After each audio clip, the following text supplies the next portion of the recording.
All right, ladies and gentlemen, Chris Voss is on the show today. He's got a book coming out, Beacons of Leadership. Thanks for being here. Thanks for having me. I certainly appreciate it. Did I get the tickets to the Leonard Skinner concert? I was calling number 17. Oh, yeah. Number 17 works. Yeah. Is that your favorite number? No, when I was a kid, I grew up with radio, and you'd call in. I got you. So let's start off. You over 800 episodes podcasting. Now you got the book coming out. You've also top 50 Forbes. What was motivation behind the book? How did you start writing that?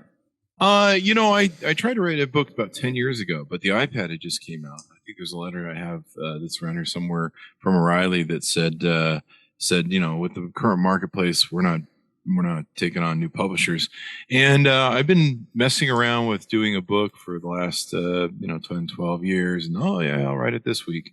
And I just never did get it done. And then over coronavirus, it gave me a wonderful opportunity. One of my friends came up with this competition of where you write for an hour a day, and everybody keeps track of it on a document, and everyone writes an hour a day, and it's kind of like a accountability sort of format. And so I started doing that, started writing all my stories, and then it just became something, of course.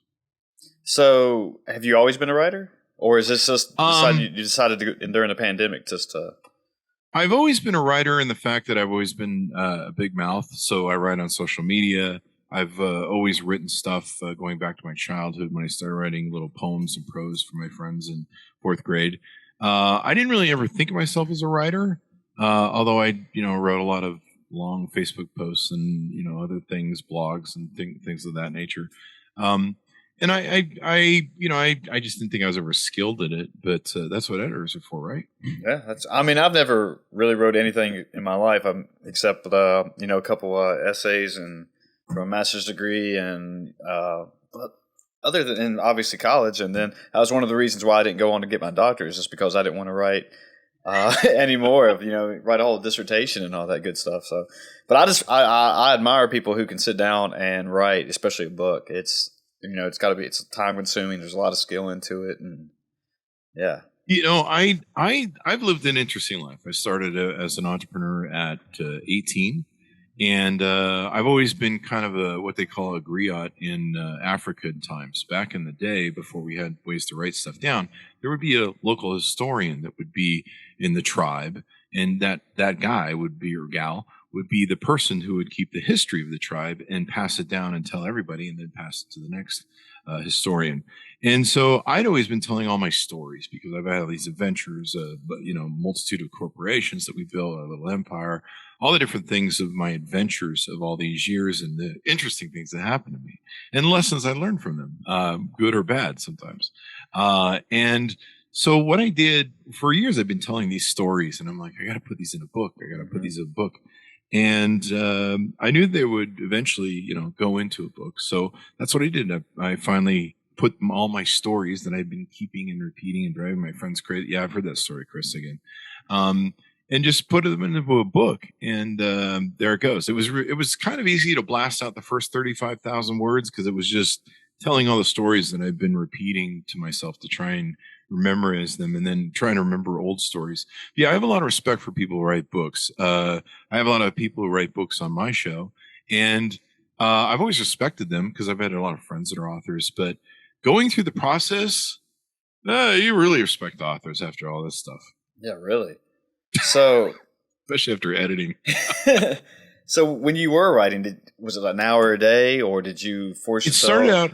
It started out as an hour a day. Okay. And you kind of played a game with your head where you went, well, I'll write an hour a day. And then you get done to the hour and you're like, oh, man, that's like really hard. An hour a day. And you're just like, I'm not going to write anymore because I'm going to save till tomorrow. And you're kind of competing with your friends a little bit. Not really, because I knew I wanted to do a book. But having that accountability sort of program. Yeah. I did a thing years prior where I lost a lot of weight, about 75 pounds, and I would post every day my scale weight. And that would be an accountability factor for my public, because they would know if I cheated the day before, because they'd be like, how many burgers did you have yesterday, Chris? You went up 5 pounds. Nice. So that kept me honest, if you will. And so this did for a while, and more as it just flowed out, I got to 28,000 words, 35,000 words, and then to 50,000, 60,000 words. It started to take on a life of its own and start looking like some sort of structure. And then there's a certain point where you're just kind of playing with it as a puzzle, moving pieces about, and what's the structure of this story. So that's how it all came together. And then it really became, it's like, I need to get this done because I could see that the COVID thing was kind of, well, it's kind of funny to think about right now, but it was kind of wrapping up, or we thought it was wrapping up. Let's put it that way. And I'm like, I gotta get this done because I got events in August and September and October that I got to do. I got to travel. And so I can't be sitting at home writing. So then I started really stretching myself where I was writing like 8, 12 hours a day. I mean, the July 4th weekend was just 3 days of no vacation writing, seeing everybody playing. And that's how it came together. All right, so there's a book, it's like The Art of Work. And it just talks about, I think it's the actual name of it. I hope I just didn't mess that up or butcher that. But anyway, it's like you sit down and you just start writing, and sometimes it's almost writer's block, and that you just had nothing is coming to you, you're having trouble, then all of a sudden you just start writing and the muse finds you. Yeah. And did you ever have any writer's block or have, I did after the first 35,000 words. I kind of had a wall. Damn. I like I said, like a griot, I'd been repeating these stories over and over again. My friends were just sick of hearing the stories, but I didn't realize that all my life I've been repeating these stories because not so much I was trying to impress other people, but I was trying to remember them. Okay. And so much had been lost over, I'm 53 now. And so a lot of them had been lost in the darkness. And sometimes when I'm telling the stories to people, I'm actually trying to figure out what I'm missing from the story or what I've forgotten. And so it was really easy. I just pretty much blew out 35,000 words. I just started pounding out on my stories. But then after that, it started having to take a format where it's like, what's in the story? So, yeah. But it's pretty interesting. So in your past, for everyone listening and watching it, the book is called Beacons of Leadership. I can't remember if I said that earlier, but so have you always been in leadership roles, growing up or try to find yourself to get into those roles? I certainly have. I've been CEO of my company since I was 18, started my first company, and I talk about the book. The book's called Beacons of Leadership, Inspiring Lessons of Success in Business and Innovation, and should be out October 5th. People can get goodies at beaconsofleadership.com that much better than what you can get off Amazon, but you can order it anywhere. But I'd always been a leader. I've always been a CEO. We built a multitude of companies. Once you get that drug of being an entrepreneur, it's really hard to get off that drug. It's you work for other people and they do stupid stuff, and you're like, how the hell did you get this job? You're a moron. And so I'm sure everybody who's worked for other people have had that experience. But it's worse when you've been the guy, the CEO, and the person who's used to making those decisions. And you're like, this person is an idiot, and I have to follow them around. Are you kidding me? And so I've always been in leadership positions. So what I sat down in the book is I started, a lot of my stories are lessons. There's a lot of them that are kind of Harvey McKay-ish, Swim with the Sharks, Beware the Naked Man Who Offers Your Shirt, if you ever read those books. They're kind of lessons from my business experience that I share with people. And it's kind of a broad vision too.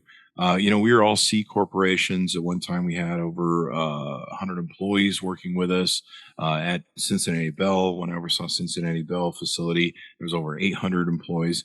And so it was kind of all of my different lessons and tricks. And kind of what you have as an entrepreneur or a CEO is you kind of have a toolbox of like axioms that you work. Like for me, back to the basics. There's another thing I write about in the book called The Crazy Ivan that I got from Red October and how I use it. And so I put these together so that whether you're a CEO of a major corporation or maybe you're a middle manager or you're someone who wants to rise up, whether or not you're a self-employed person who wants to be more successful and a better leader in their business. And I espouse the fact too that anyone can be a leader, and many people are. You're a leader of your podcast. You're probably a leader of your family and your children. And they see you as a leader. Usually, hopefully they see you as a leader, because once the kids don't see you as a leader anymore, then you're in deep trouble. Once they determine that they're running the show, then and then the what is it? The patients are running the scenes. Yeah.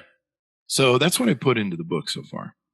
Well, I mean, it's very bold, and I love entrepreneurs just because you're taking that chance and you're risking. You're risking everything. You might not even get that steady paycheck. Every other week or whatever. And so, I mean, it's you're taking a big risk and just hoping it works out. And usually, I find myself learning from my mistakes when something does fail. Then you go back and continue on forward, and you got to keep grinding and pushing. And you find yourself up against that wall, and you got to push through. And yeah, and just also being an entrepreneur, you are your own boss, and that's one thing I've always, I'm still, working full time, and I probably will be for a little while longer, but I've always just admired people who have just said, "No, I'm going to quit the 9 to 5 and go out on my own." The thing about my book that's great too is it helps people like you that work for other people to still feel like they're a leader. It talks about several different aspects of leadership, the top 5 that I think are important: passion, communication, integrity, trust. There's a couple others that are in the book. And but it talks about how to do that, because a lot of people look from telling people what to do or bossing people around. They think of it from a very push aspect, where a leader is very different. A leader is someone who paints a beautiful vision of where we're going. He's the ship master, the ship captain who, looks through his spectacle and says, I think land is over there. Turn the ship that way. We're all going that way. And he sells the vision to the sailors to go, here's where we're going. Here's why we're doing it. Let's all get in this. And I talk a little bit about, Steve Jobs used to have this thing that they used to call where he could suspend reality. He could have a distorted reality field. And a lot of leaders do that. Elon Musk, moonshot sort of stuff, like with John Kennedy, where John F. Kennedy said, we're going to the moon and we're beating the Russians. And, the part he didn't say was, we don't know how, and but somehow we'll get there. Yeah. And that's what true leaders do. They set this far vision that's out there to go. And so whether that vision is with you and your family of what you want to achieve and where you all want to go together, or maybe you're a middle manager at work and you want to set higher goals for yourself to go, or maybe your team in your middle management, at whatever level you are, sometimes we're accidental leaders where, a fire breaks out and just one of us just goes, hey, we need to get buckets, and organizes the whole thing. So there's also just different aspects, and I give people all my tips and tricks that I used. And so hopefully, no matter where people are in their lives, they can see themselves as leaders. They can kind of feel more empowered, which is really important for people to feel. And they can feel like, hey, I can actually make a difference, even though I'm not the CEO of a multi-million-dollar company. Yeah, no, I agree with you that I do think a lot of people have leadership qualities within them. It's just a matter of getting them out of your shell and finding yourself in a situation. For example, just in a couple of my interviews, I work for the in higher education, and that one of my first interviews, I had in the interview, somebody asked me what my leadership style was, and I had no idea what to say. And a lot of people might say situational, and there's dictator leadership, and I mean, which I'm not saying that's great or anything, but I remember I went down a rabbit hole of like, okay, next time I get this question, I got to look up some stuff, and and just like you said, when somebody, you might have a weird situation come up, like a fire breakout, and somebody's just, we got to get buckets and get this thing out. That's where people might find themselves, and it might resonate with them. Oh, this is working out for me. I do have some leadership qualities. I helped organize this. And Yeah, I'm looking at the ribbons behind you. Were you ever in the military? Oh, no. Those are also, they're all, I do CrossFit. So, okay. Cool, so I compete in local competitions, and a couple of those I've done some Tough Mudders and Savage races. Congratulations. Yes. The Mudders. Oh, wow. Yeah. Jeez. So, yesterday I had a CrossFit competition. That's why we had to postpone this a little bit. So, yeah. So did I. I was down at the burger joint seeing how many fries I could put on my face. Well, I wanted to ask you about you talking about you said when you said you were putting a weight up, you would show your weight every day, and that held you accountable. Like, was there a certain type of fitness regimen you were following then, or was it just diet? It was just diet, intermittent fasting. One of my friends is Crazy Ray, who was named in Paulette, John Paulette? No, Pinette. The guy from, it's Las Vegas. I don't know why his name is blowing me, but there's Those two guys in Las Vegas. One doesn't talk. John Paulette. John, I don't know. I'm not sure. Anyway, he wrote a book called Presto. And in the book, he talked about doing intermittent fasting to lose weight. He didn't exercise. And I literally just started intermittent fasting, pulled in a little veganism where I started just, staying away from heavy meats. Yeah. And I was losing 2 or 3 pounds a day. I quit drinking, of course, all the Mountain Dew I was drinking every day. That was another thing. And I just went full vegan. And, I lost I was losing 2 or 3 pounds a day. Every woman on my Facebook friends list was pissed at me. And overall, it just literally just went down. I just recently did it again where I just lost 60 pounds. Nice. And intermittent fasting and stuff. And so what times were you not eating? Was it mornings? Wait until 2 o'clock in the day? I just pretty much listen to my body. So what I do is I go to sleep at night. You make sure you don't eat before you go to bed at night. You try and block it out to where you have 2 meals a day. Yeah. And what I do is I drink coffee in the morning. I drink some really powerful Death Wish coffee. It's called. And is it really caffeinated? I think. Yeah. Yeah, it's supposed to be the most caffeinated coffee ever. Yeah. I don't know that for a fact, but it has a skull and crossbones on the cover logo. Yeah, it seems to work. I should be getting paid for this by them, shouldn't I? So I drink usually 1 or 2 cups of that in the morning, and then I make sure and drink a lot of water. A lot of people don't realize that losing weight is usually, or when you're hungry, sometimes you're not really hungry. You're just dehydrated. Mm-hmm. And so you drink lots of water and you go as far as you can. I have some bone broth. I have these little things of bone broth that I get from the store. And so if I'm hungry, I'll eat those. I'll drink one of those, 45 calories. Yeah. Gets me through. But, what was really interesting was, and then I just eat when I finally am like, I need to eat before I kill somebody, I'll just go eat. And, I'll eat like a nice, normal, light meal. I try not to eat anything too big. Doesn't really matter what I ate, but I did try to eat vegan both times as much as I could. I like caprese salads. Those are usually really good. Just really stay light on the oil because oil isn't that great for you. But, you can sprinkle a little bit on there. And, that worked for me. And I lost weight. And what was nice is, I talk about this in the book, what was nice is it influenced a lot of people. I mean, I became this weight loss leader, even though I wasn't like being a guru or anything, but it helped inspire people and people were motivated by that. And they're like, how did you do that? And you're like, I did it this way. And, it's pretty simple, really. Yeah. I know this people hate me saying that because they're like, it's supposed to be complex. It's like, it's not. It's really not. It's just, put yourself on a calorie deficit and, move around a little bit and your body's going to adapt to it. It might take a little bit. But, yeah. I mean, you said something about COVID earlier, and a lot of people are finding out that, these people with comorbidity is the reasons why they're having trouble with their bodies, fighting off COVID. And I mean, I'm not saying, I'm not trying to, dishonor anybody by saying that, but, it's not hard. Just, put down a plate, walk around a little bit. And and even now I eat like half meals. Like last night I did go get a burger after working out. I was at the gym and I got a big ass burger with a lot of meat on it because I wanted the protein and fries. I ate half of it and took the other half home and ate it later for another meal. Yeah. I mean, and that's fine. I mean, I crushed some burgers today just because of that competition. It's like, I'll do whatever I want. I don't care. But, well, you can. You're in good shape. Appreciate that. But, yeah, I mean, using that as a style of leadership, a lot of people go to a doctor and they'll come in and they'll be overweight or they're smoking. It's just like, I'm supposed to take advice from you? And it's just, it's like, lead by example almost. And it's the same way with, I remember growing up, having a couple PE teachers, and I was just thinking, you're teaching physical education?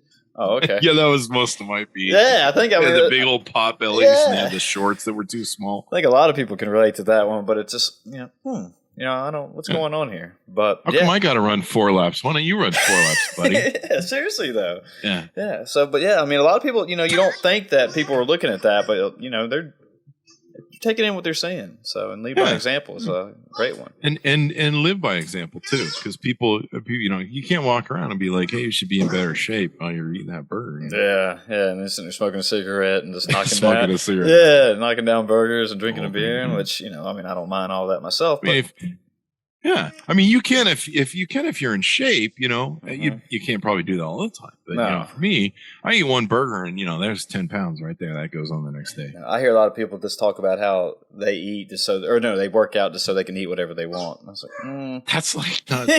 That's like saying I work out so that I can smoke more. right? Yeah, I mean, I don't think that's how it works. But again, I'm taking meth, but I work out, so I'm sure it's fine. yeah, I think that cancels out.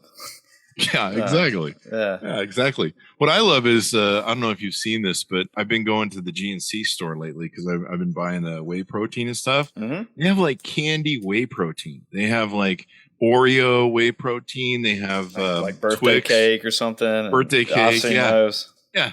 I'm like, if you're taking that before and after your workout, are you really moving forward? Yeah. Yeah, it's they make everything now, it seems like. So, but Yeah. I don't know what they're packing into those things, but I'm more of a chocolate strawberry whey protein guy myself. Yeah, I keep it simple.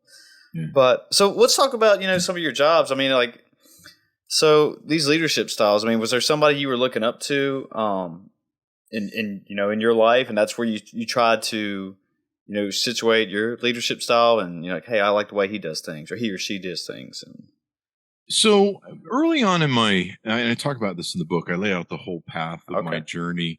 But early on, I had a choice of whether to go to college or continue my very first business that I accidentally started at 18. I didn't accidentally start it, but what happened is I got fired from my job at McDonald's, and I talk about this in the book. nice. I was working at McDonald's at 18. I was graduating from high school. My parents were poor, and I'd flunked most of my school.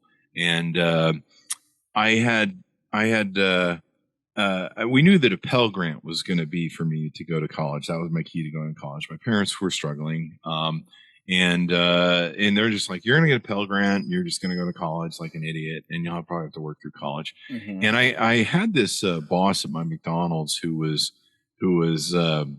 he really had it in for me because I was a rocker, and I lived in Utah, which is highly religious. And he didn't like me because I had like Iron Maiden shirts and Judas Nice. Priest and Ozzy Osbourne concert T-shirts, and I did that because I was poor. I had to go buy my own shirts. My family was struggling. And so I'd buy rocker T-shirts, because I was a rocker and I had this long hair. And so I was cooking at McDonald's, and one of the 5 managers took a shine to bullying me. And he finally he would pick at me, and then finally one day he goes, "You need to cut your hair to keep your job here." And I go, "Why?" And he goes, "'Cause it's getting in the food and blah blah blah blah blah."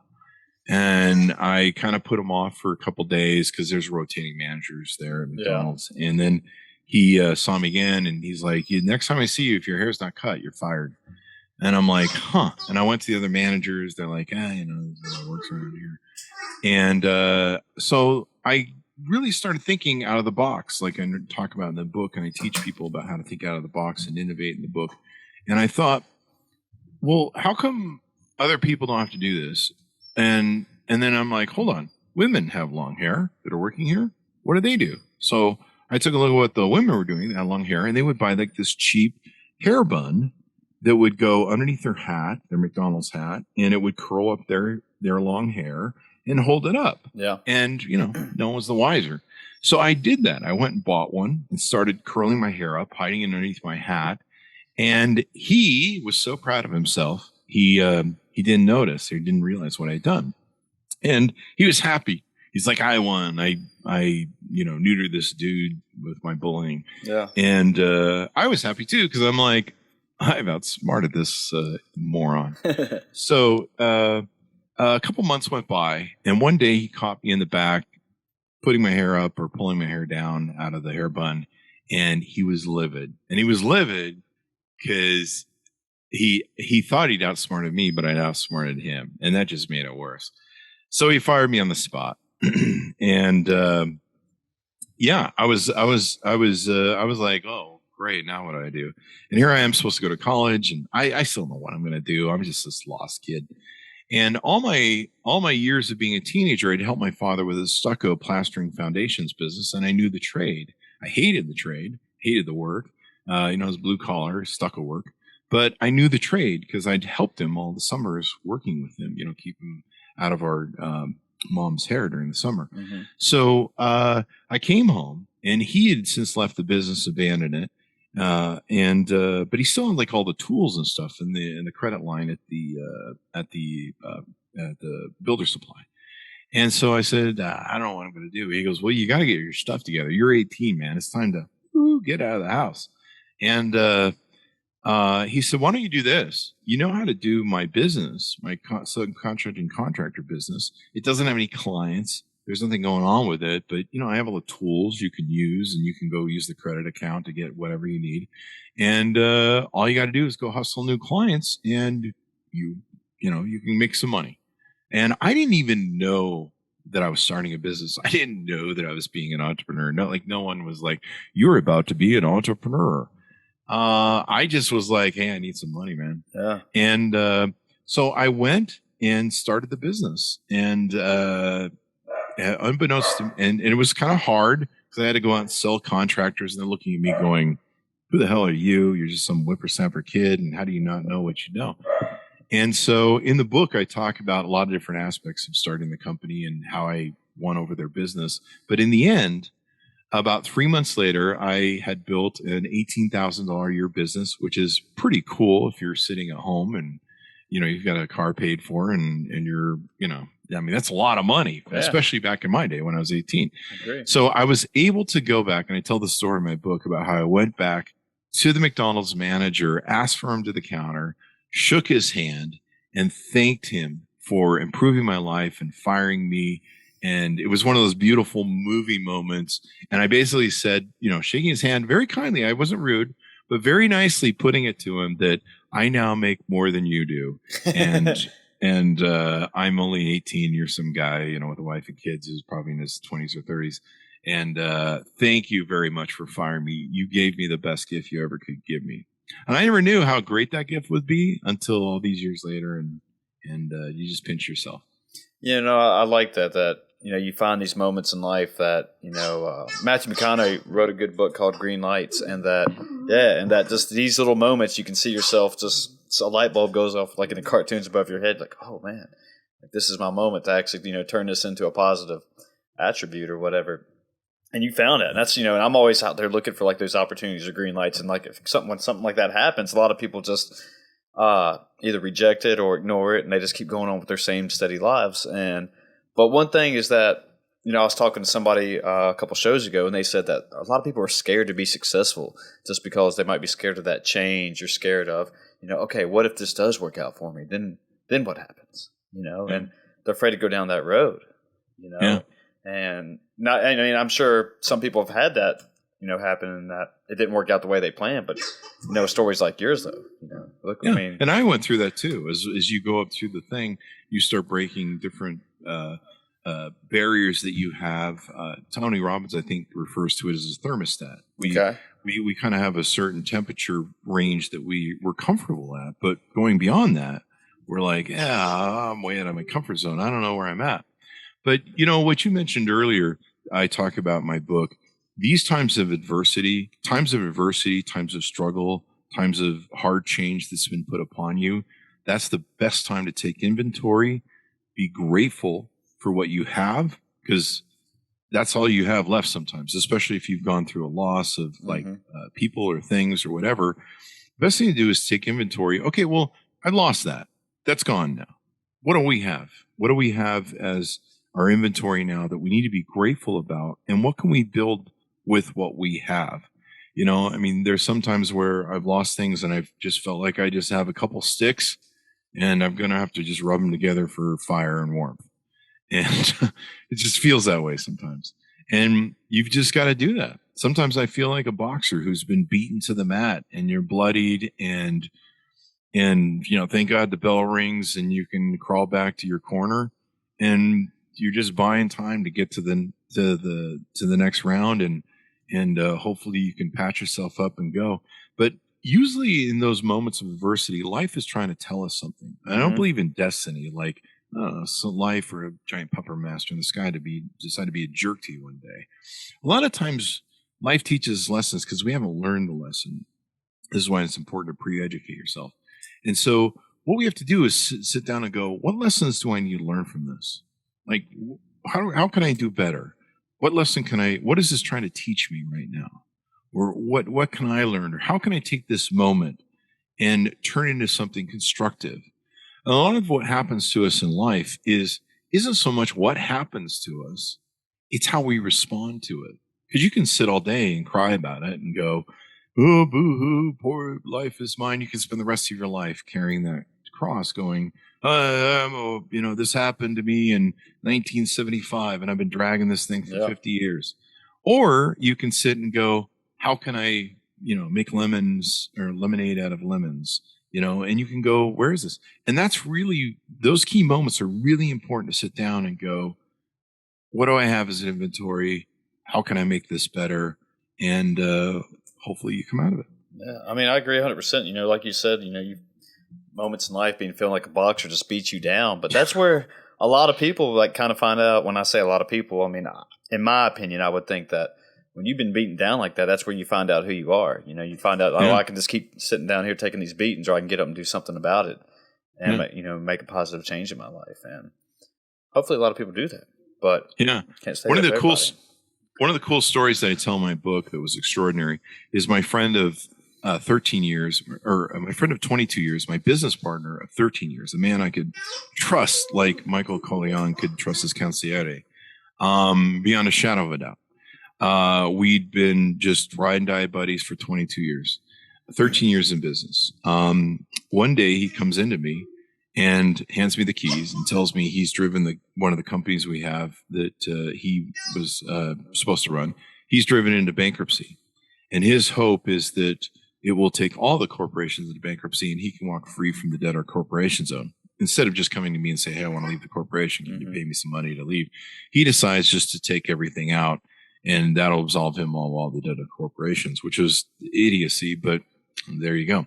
And one of the problems I had for 22 to 13 of those years in business with him is I felt like he was always 50% of me. Like everything I did, even though I was always the visionary, the CEO, I was like, I couldn't operate without him. I needed him as the balance. We had this great dynamic where I could be the visionary, the creator. He would be the guy I could give tasks to or different projects to or models to and go, you make that work. And he could do the redundancy stuff. He was good at that. But you ask him to come up with a vision or a thought on anything, and he's like, I don't know, whatever you want to do, Chris. So, but my ego or my value of myself was tied to him.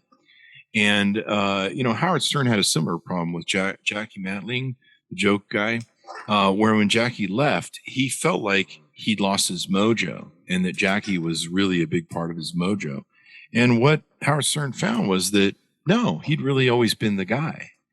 And that's what the cathartic moment that I had to go through. Not only did I have to save a business in 4 days from bankruptcy and help it make its payroll, which is an extraordinary story I tell in the book, but I had to survive. And then I also had to find myself again. Yeah. And I also had to realize through the whole cathartic process I went through that I had been the guy the whole time. Sounds like a really stressful situation, though. It was at the moment.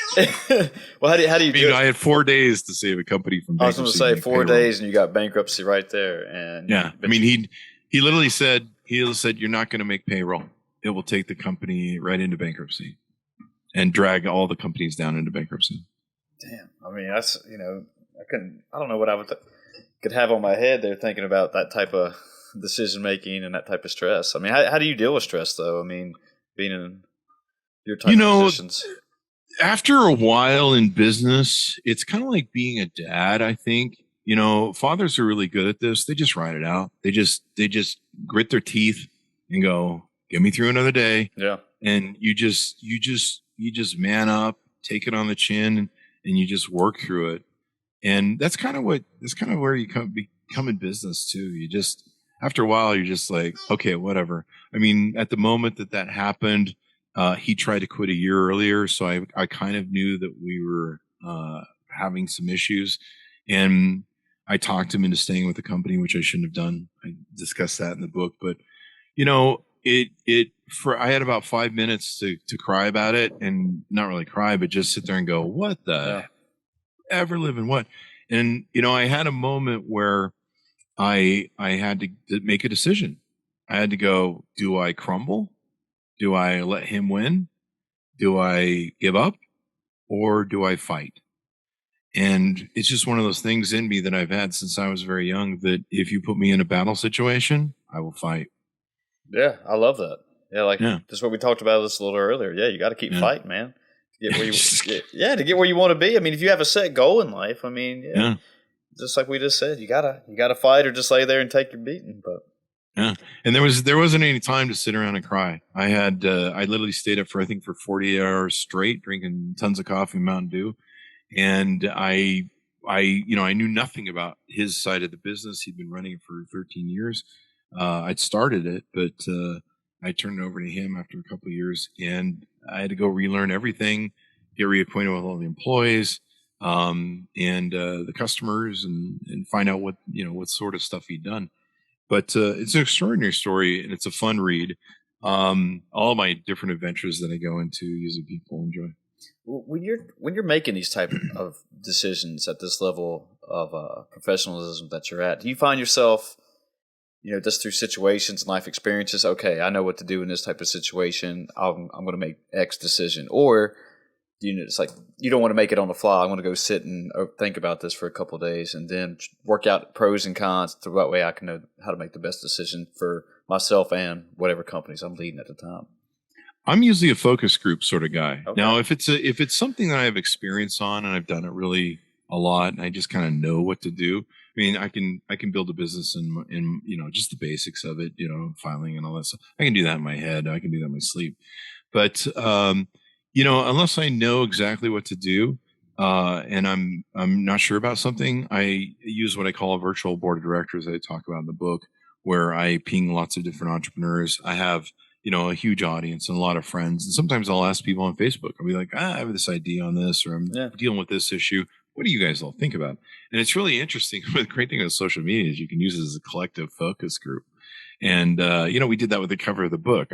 I published a couple different covers we'd worked on. I was like, what do you guys think of this? And they all threw tomatoes. And I'm like, well, great. I thought it was awesome. What do I know? I'm the only one who buy the book cover, evidently. So, we went through about 4 or 5 iterations of tomato and egg throwing. And, it over time, it got to be where, okay, 50% eggs and 50% people said it's great. And then we finally tuned it in. But I'm really big on doing that and polling people and asking people. And then sometimes I just kind of get a feel for what they're thinking. And I sometimes I might be like, well, you're stupid and wrong. But, I'll eventually get enough feedback to where I can go, I think I know what's best. Mm-hmm. And usually I'll make that choice of what's best in the end. Yeah, I've always liked doing that myself, is that, I like getting other people's ideas or opinions or whatever. But, throughout life when I'm listening to lectures or, even if I do something on the internet, I like to take pearls and gems from it and just then, okay, mm-hmm. I understand not everyone's going to love this. I know everyone's going to might hate it too. But in the end, I'm happy with it. But I still feel like I picked up a nice pearls and gems from everyone's advice or opinion or what have you. So, but yeah, that was kind of cool that you actually threw it on the internet. Just I couldn't imagine what, random stuff you may have been getting from people on there. Just, the internet just is brutal. They're not usually too bad. I have a pretty good group of people, but man, they were really hard on the book cover. They were pretty brutal. There was a couple of book covers I really loved, and they just took them all apart. I get it. I can understand that for sure. I mean, it's just like, wow. Just even like you said, you're like, man, this is badass. It's going to be awesome. And all of a sudden, dude, the first one I loved. And they're like, nah, that's a fiction book. And then I had the concept of the book, we talk about beacons of leadership. And so to me, a leader is much like a lighthouse who sits upon a peak. And everyone looks to the lighthouse for communication of like, is it good? Is it bad? What do we do? How do we go? What do we avoid? They look to the leader who's like this pinnacle on this cliff, who's like a lighthouse. And the beacon sends forth a lot of different signals. And what a lot of people don't realize, I don't think they realize as much as they do, is your employees, your children, everyone looks to you in a leadership position for how you operate, your morals, your ethics, your operational standards of belief systems and stuff. And they set their standards based upon who you are. And, I think we've all had parents that, well-meaning parents, that, told us some little white lies. Some of them might be that Santa's for real. I hope I don't break anybody's things here. Folks, you just heard it here first. Yeah. And the Easter Bunny is for real. Of course they are, if you're under 10 right now.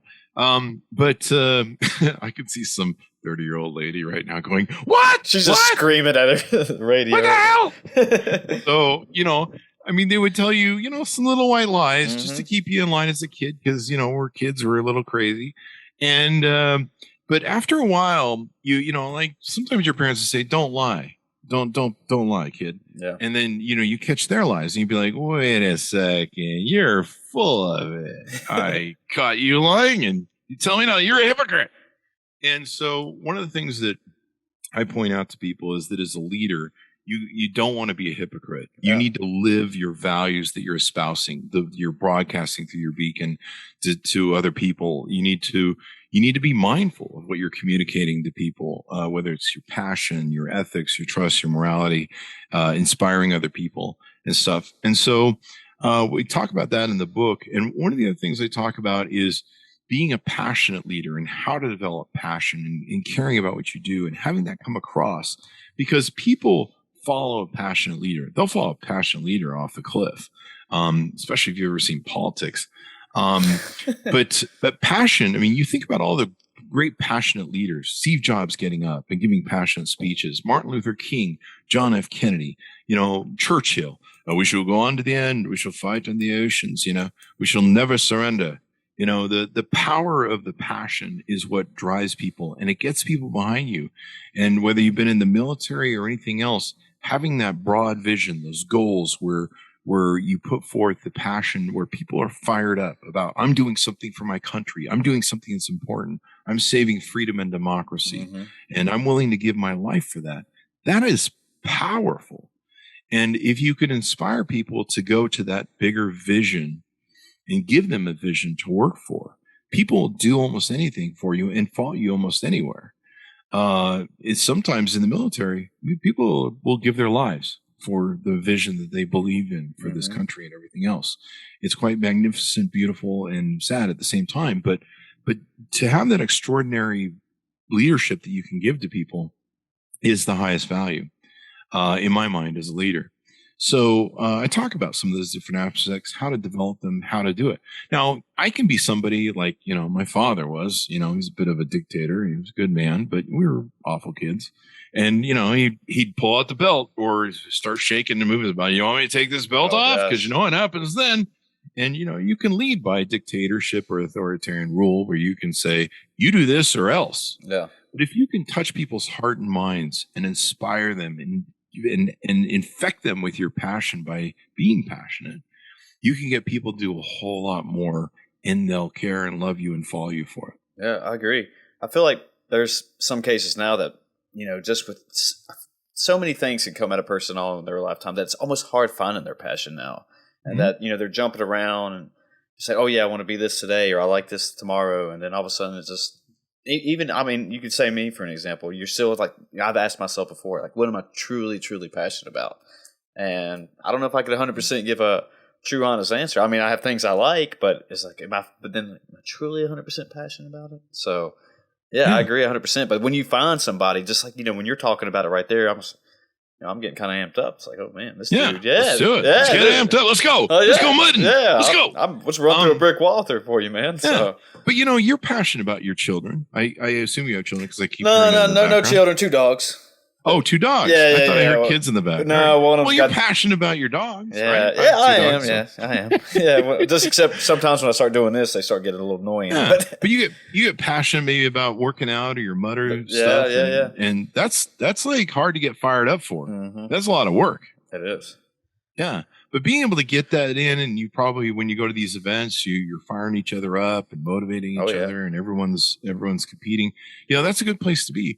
But that's the beautiful part about life too. And I kind of talk about that in the book. You've got to kind of go through a lot of these different experiences, and you try different things on. Life is a big catalog.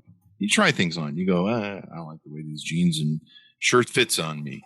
Let's try this on, and you try that on for a while. It doesn't work. A lot of times in my businesses, I talk about this in the book. I didn't start out like most entrepreneurs where I find a widget, it doesn't work for me. I go, there's a better way to do this and make a better widget. And I'm like, this is cool. Probably other people will buy it. I'm really fired up about this because I made this. I was always someone who built companies that I wasn't really interested in. They were just money makers for me. They were investments. And I like being CEO. I like being the boss. I like being the visionary. But other than that, I really didn't love what I did. I mean, I was in their courier business, the mortgage business, the talent and acting and modeling agency business, and a lot of other businesses in between. Wow. But I didn't love any of them. Like, I wasn't passionate. Like, people would come into me and go, it's great that you do what you love, Chris. And I don't love any of this.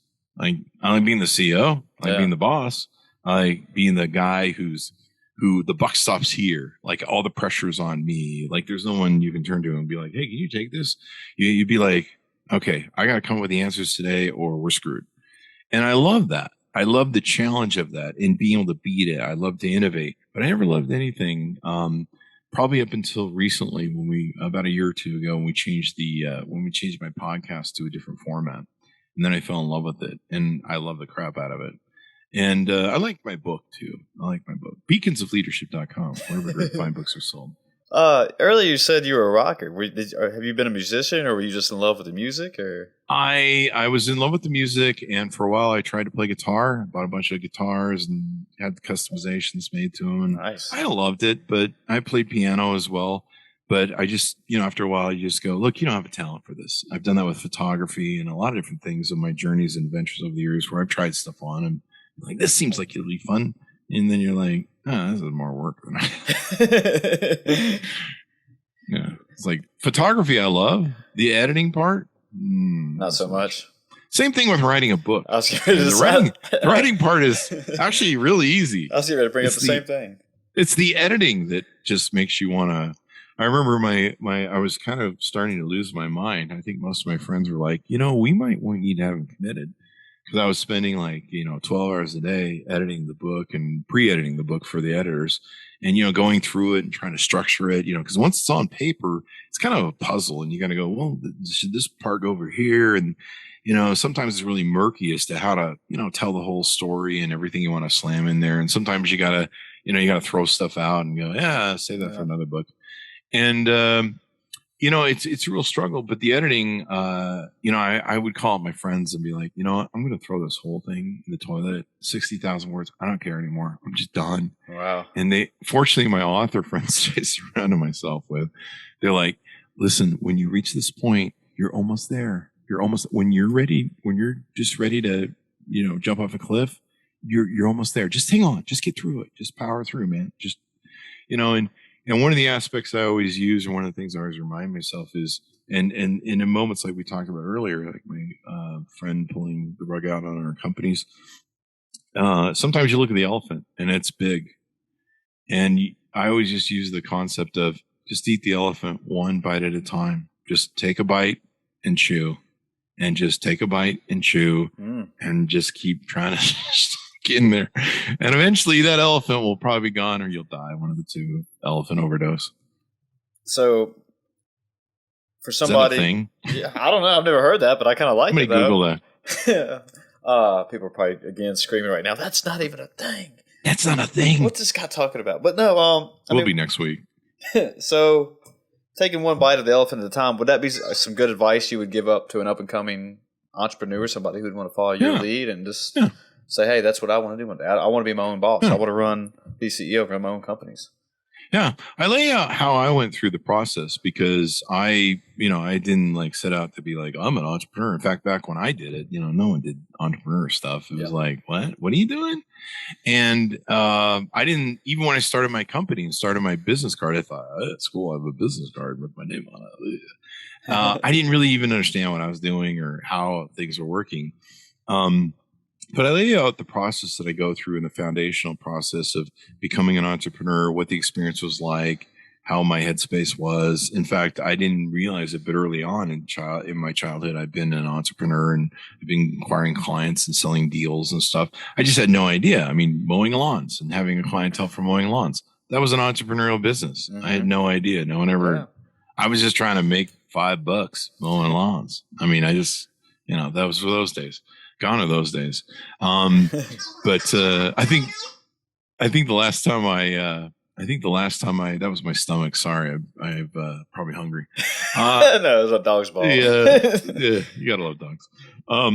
But early on, I was doing entrepreneurial stuff and didn't know about it. But I talk about it in the book, and the book is written to help two types of people, and really just anybody. But if you're a CEO leadership position, if you're in big corporation, great. You can learn a lot of stuff from this book about vision and leadership.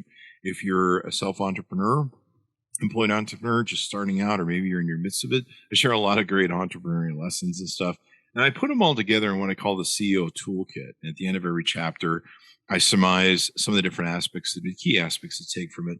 And at the end of the book, we have a big summary. That's my CEO toolkit of all the different, things I would always use whenever this isn't working. Get the wrench out of there. That wrench that does that one thing. Go back to basics. Whatever it was. And so it gives them that. And then, of course, if you're just a person who's not a leader or doesn't feel like they're a leader, there's a lot of great stuff in the book that hopefully will inspire people. And, if you learn to inspire passion in other people, to communicate well, to operate with integrity and trust, you can become a leader. People will follow you. I have a lot of people follow me on social media because I talk a lot. I share a lot.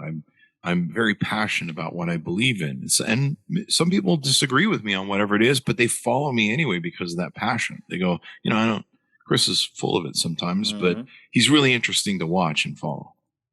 Yeah. So, there's a lot of people hate follow you just because they want to see what you're doing or keep up with you. Yeah. But still, I mean, it was like when you talked about Howard Stern a little bit ago, he had a lot of haters, but they still followed him just because they wanted to see what he was going to say next. I've actually caught somebody, and I think it's saved somewhere, but I actually caught two people tweeting with each other on Twitter. And they were tweeting like, I really hate Chris Voss and his stupid noise. He's always talking about something. The other person's like, yeah, I hate Chris Voss too. He's really annoying. He's got a big mouth. And the other person goes, yeah, but I still follow him because I want to see what happens when he finally hits the wall and crashes the car. And I'm like, cool, man. Keep on the ride. Thanks for a matter of time. Thanks for that. And now it's been like 13 years. They're still waiting. So sorry to disappoint. I like that. You're still giving them some shit burgers to eat. Yeah, there's still time. So. Nah, don't say that. Well, you said it, earlier back when you did it, talking about entrepreneurship and stuff. Was the model back then just, hey, go to high school, go to college, get a job, and do that? And then, if you went outside the box, was it almost looked down upon that? Oh, you're not going to college. You'll never. It's like, what are you doing? You're never going to make it. And I had to actually make a choice. I signed up with my Pell Grant to the University of Utah to go to school there. And I was going to go to school. And it came down to where college was almost started. I had the classes set. And I had this new business I was making all this money at least, for a kid. And I was like, what do I do? And I knew I hated school. I talk about that in the book and my complications of school and being ADHD. And I just had to make a decision to cancel college or not cancel college. And I decided to cancel it and then self-educate myself. And I basically gave myself my own sort of MBA, the structure the way I wanted to it. I started subscribing to Harvard Business Review and getting all their lessons and stuff. So I found a way around college where I was still getting like college level stuff. And but I focused on what I wanted to do, to become a CEO of a major multi-million-dollar corporation. And I'm just like, I'm just going to focus on learning that. Like, I don't need to learn arts and history, although there is a lot of value in that, in learning that. And, looking back, I think if I would have had more money, or I don't know, I had rich parents and, go to college, maybe it would be different. Who knows? But I made the decision to pull off of that. And yeah, it was really hard back then because no one did that. Now everyone's an entrepreneur. One key thing that I should mention is the stories that I tell in this book. These aren't entrepreneur level stuff like what we do now, where you go on GoDaddy for $20, you buy a website, you post a bunch of crap on there about how you're like, I'm in business now. And then you just start accepting payments on PayPal for coaching or something. Yeah. No, the stories that I give you about starting companies. Our first company, we started with $2,000. A year and a half later, we started a second one with $4,000. We turned them both into multi-million-dollar companies. They're profitable in 2-3 months. These are brick and mortar companies. These are companies where you had to go buy an office, sign a lease for 3 years, put down a deposit, go buy a bunch of office equipment, call the phone company to have the phone company come in and install the lines. And then after you get your business licensing and approval from whatever authority you got to get, then you can start making money. Mm-hmm. Yeah, it wasn't like now where you're just like, oh, I'm GoDaddy. I got a .com, a business. I'm not frowning on that, but I'm just saying this lessons I share with you in the book. This is like really hardcore business stuff. Even today, if you're starting a brick and mortar business, I mean, it's tough and it's capital intensive before you start making a buck. I like how you said a few minutes ago that you started subscribing to the Harvard Review and just to keep yourself educated. Is there things you still do today or how do you stay up to date, keep your best practices and principles, and keep yourself, what's going on? Podcast. Writing the book really helped me bring a lot of my memories back of all my toolbox that I used to use. On my podcast, we have a lot of authors on the show, and many of them are business, and so they educate me. I have a lot of business people around me, so I network with a lot of business people and authors and stuff, and so I have people that I can go to when I have questions or problems or different jams that I'm in or different visions I'm thinking about doing this, and having that sounding board of a lot of people around you that you can talk to is really important, especially when they're at that level as well. I like that. Yeah. Well, one thing that you said earlier was that crap, I just lost my train of thought. So like for example, you wouldn't ask me, how to be a better mutter. I mean, look at my face and kind of. Well, no, I mean, when you said you went and you were doing intermediate fasting, and that's something I've been really interested in, and I've been trying. So I would definitely ask you that. So I could help you with the fasting part, but the intermittent mutter, I wouldn't. But you probably have all these people around you that can help you when you want to be a better mutter, or do different events better, or weight lift or work out. You have all those people that you go to, and a lot of people fail at going into business because they start, they go into business or they're trying to start a business, and their mother-in-law or their mom or their brother or their sister is telling them, "Oh, what you're doing is stupid," and I don't understand what you're trying to do. You don't listen to those people. You don't get business advice from them. You go find people that are mutually successful, or that maybe they're higher than you in life, and you're like, hey, can you help me? Can you mentor me? These days you can hire coaches. I would have loved to have hired a coach back then. But these days you can hire coaches to go, no, here's what you need to do. You need to do this. You can even hire me to consult if you want. But there's all sorts of resources, and the internet, holy crap, you can go on YouTube and search for stuff. But the main point is go to people that have the experience and knowledge. Don't ask some guy, how do I fix a car? And he works in the plumbing department. Yeah. Now you just sparked what I was getting ready to say. Yeah, but I agree with you there that I once heard that you're the average of the 5 people you hang out with the most. And that's always stuck with me. But, one thing that what I was getting ready to ask you or just make a statement was that, today, we have so much resources at our hands just with the internet as far as, YouTube and everything you said. And that was part of the reason that I don't know who said this in the past. I'm not going to even try to pronounce his names because I'll butcher it. But that was part of the reason of going to college, because at that time, that was where all your resources and books were. And that's where obviously you learn. But today, you can, with the internet, you can have anything you want to at any given moment and just start learning from there. Yeah. As long as you don't have an OnlyFans, they're shutting that down every day. So sorry for those. But and that was another question I wanted to ask you, is that you said 2 years ago that you changed your podcast format. Or I think it was 2 years ago you said that, and you did, but you fell back in love with it. Yeah. What did you do to? It was one of those adversity moments that we talked about earlier. It's kind of a great story, actually. Maybe you should put it in the book. So I was, I do a lot of events, or I did a lot of events up until COVID. CES shows, South by Southwest. We use the podcast to go out and do what we call remotes. So we go out to events and we interview people, and we have sponsors and different things for the Chris Voss show. And so we'd make money doing that, and it was really cool. Plus you get to go to events, have fun with your friends at South by Southwest, and. So we were doing that, and then all of a sudden, all the events just blew up. Like I just watched a lot of money just disappear in March of 2020, and everything went crazy with it. And I literally just watched money burn up in smoke as events got canceled. And I'm like, wow, okay, there goes one of my revenue streams, and a major revenue stream. And I was really depressed because I'd gone through the 2008 crisis, and I talk in the book about how I survived that and rose as a phoenix from the ashes with that loss. And I was really depressed. I'm like, oh my God, another 2008 recession. Seriously, again, after 10 years. So one of my friends had posted on Facebook, he said, you have two choices right now. Here's what you do.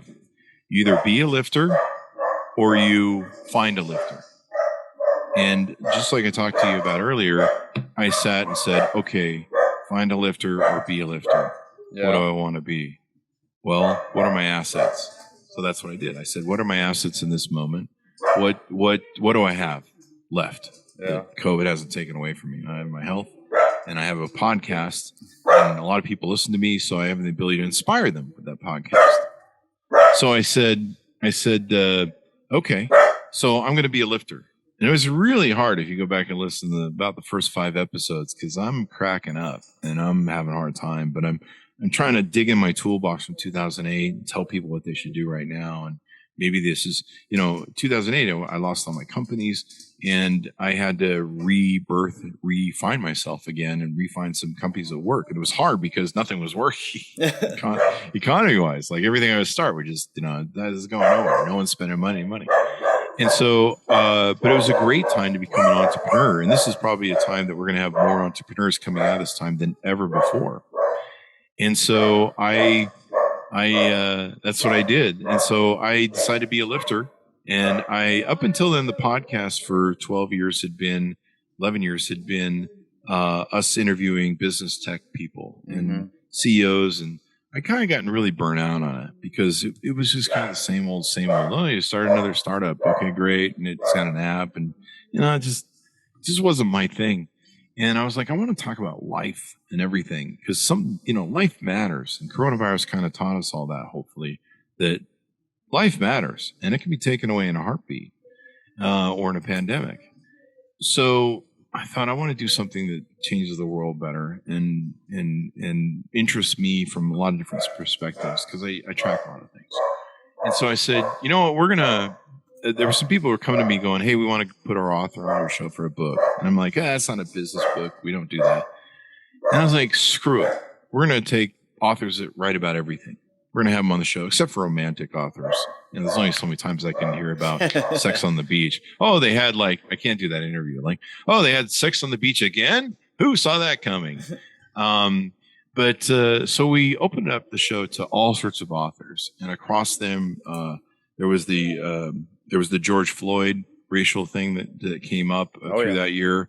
And so we had a lot of authors, Eddie Glaude Jr., a lot of great authors that talked about that. James Baldwin talked about James Baldwin, that were written about James Baldwin, racial sort of issues, just everything from all walks of life. Even novelists, having novelists on were fun to talk about the fictional books they wrote and how they did it.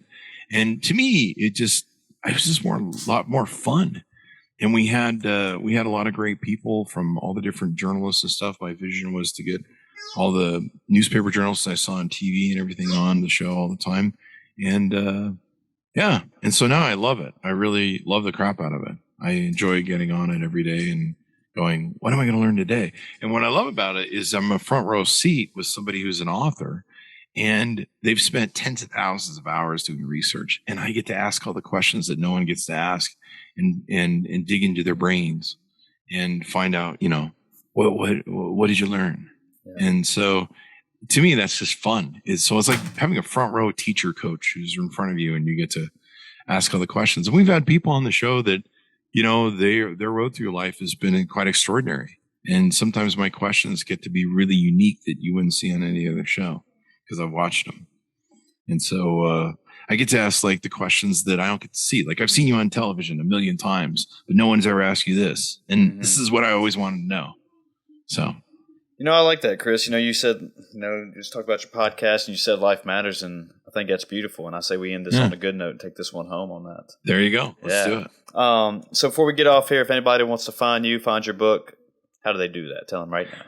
Best way to order the book is go to beaconsofleadership.com. We've got all these goodies on there, collector's limited edition, these little book plates that you can take and get that people collect, entrance into mastermind groups, all sorts of free stuff that for the same price, if you buy it on Amazon, Books, Barnes & Noble, or any other place, you're just going to get the book. But if you buy it from beaconsofleadership.com, you get all this wonderful goodies that are on there. You can also see me in the podcast on the chrisvossshow.com. That's great, man. Well, everyone, I think that's all I have today, Chris. So unless you have anything else, like I said, we'll take it home. There you go. Thank you for having me on the show. Hey. And guys, make sure you subscribe to Chris's show and you give it great reviews. I appreciate that. Yeah, this was great. This is a great conversation. I'm glad you made the time for this. This was fun. Thank you for having me. All right. Thank you. All right. Bye, everybody.